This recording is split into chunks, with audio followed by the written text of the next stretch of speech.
Now, one of the challenges that we face, and it is a huge challenge, is that the American people are very disillusioned with the political process. They are very demoralized.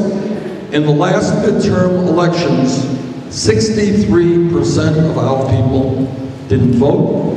80% of young people did not vote. And all over this country, people are hurting. They're worried about their kids. They're worried about their parents. They're worried about what happens to them when they get old. And they look to Washington and they say, hey, those people, they're not dealing with the realities of my life. And they listen to the media and the television talk all about political gossip and all kinds of crap, and not talking about the realities facing ordinary Americans.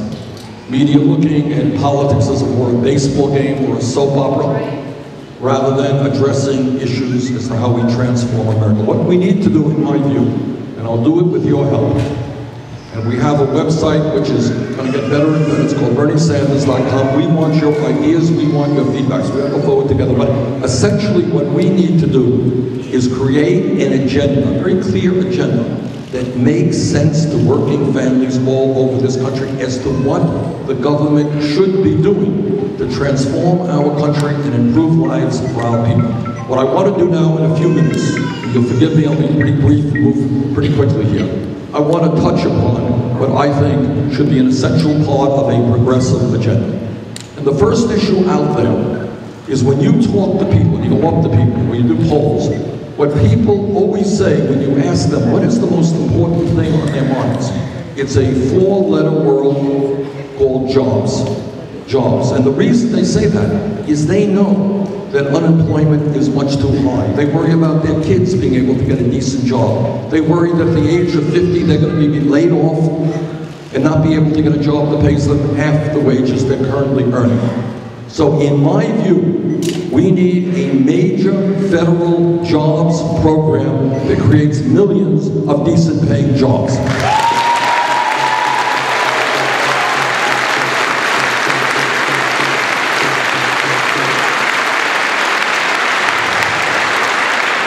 And at a time when our infrastructure is crumbling, when our roads, our bridges, our water systems, our wastewater plants, our airports, our rail, our levees, and our dam need an enormous amount of work, we have got to invest heavily in rebuilding this infrastructure. And when we do that, we make this country more efficient, more productive, and safer, and we can create, with a $1 trillion investment, which I have proposed, up to 13 million decent paying jobs.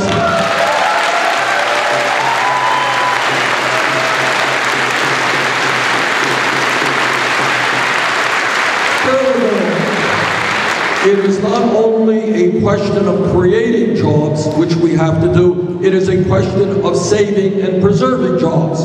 You are looking at a United States Senator who has voted against trade agreements like NAFTA.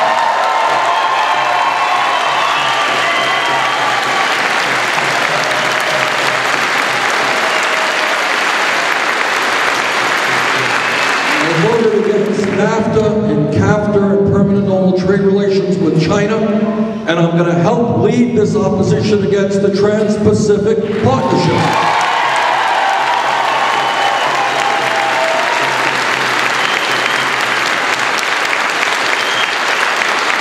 The truth is that since 2001, in Vermont, in Minnesota, and all over this country, we have lost almost 60,000 factories and millions of decent paying jobs. We all know who wrote these trade agreements, that every corporation in America and the drug companies and Wall Street write them.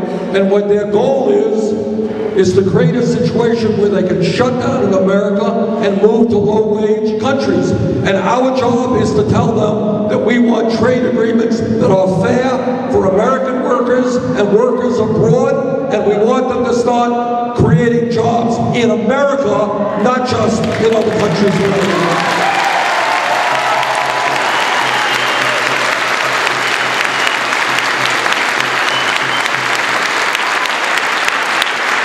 And when we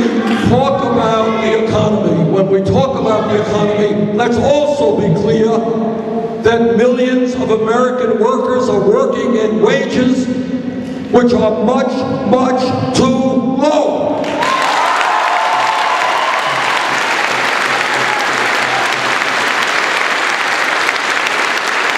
The current federal minimum wage of $7.25 an hour is a starvation wage.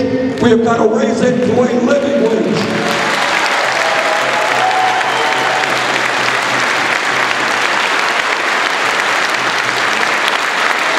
As some of you may know, the city of Los Angeles recently raised the minimum wage there to $15 an hour over a period of a few years. They did exactly the right thing.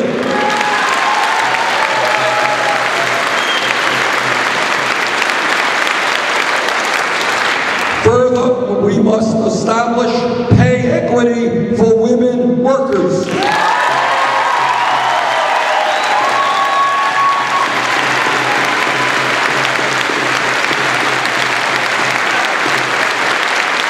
It is indefensible, it is unacceptable that women doing the same work as men make 78 cents on the dollar. That's got to change.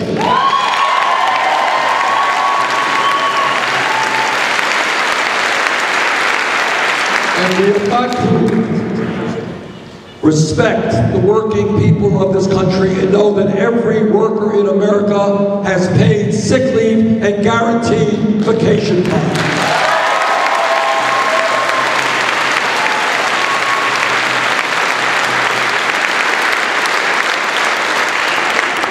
Now, when we deal with income and wealth inequality, what we have to understand is not just that the wealthiest people in this country and the largest corporations are doing phenomenally well. What we also have to understand is that we have a tax system which is written by these very same people and is grossly unfair. So let me be very clear, and let me tell all of the billionaires who are watching that TV, if I'm elected president, you're going to start paying your fair share.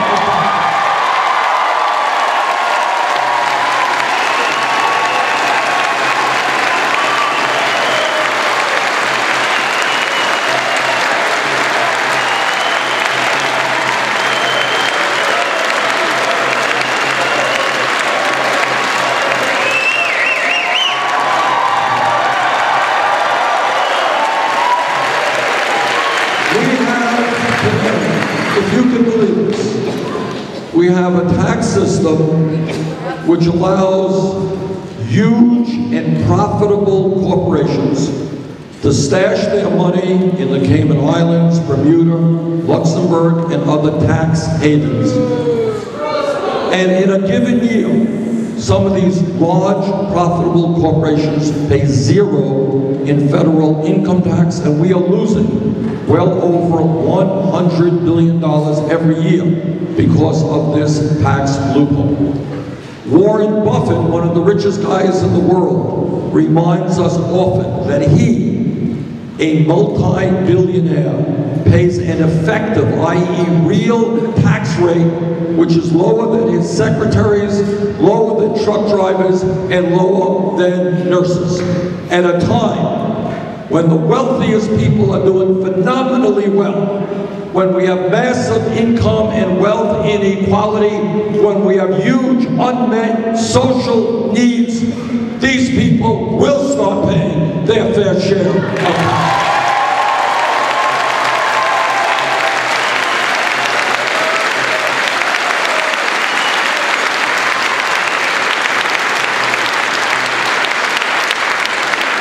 Getting back to campaign finance reform and this disastrous Supreme Court decision, let me just say this. I've said it before and I say it again.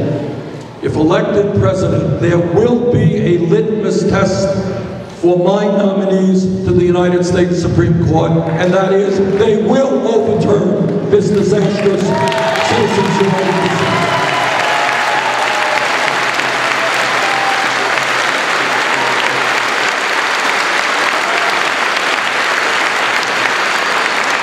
Now, some of you may know and some of you may not know that shamefully, the United States of America today is the only major country on earth that does not guarantee health care to all people as a right.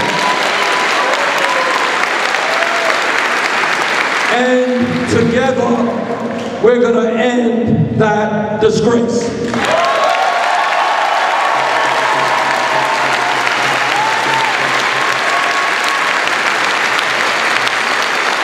Despite the modest gains of the Affordable Care Act, today 35 million Americans still lack any health insurance, and millions more are underinsured with large copayment and large deductibles. Our health care outcomes in this dysfunctional and wasteful healthcare system in many ways, in terms of longevity, how long we live, in terms of infant mortality, is much lower than other countries around the world. And then on top of all of that, we end up spending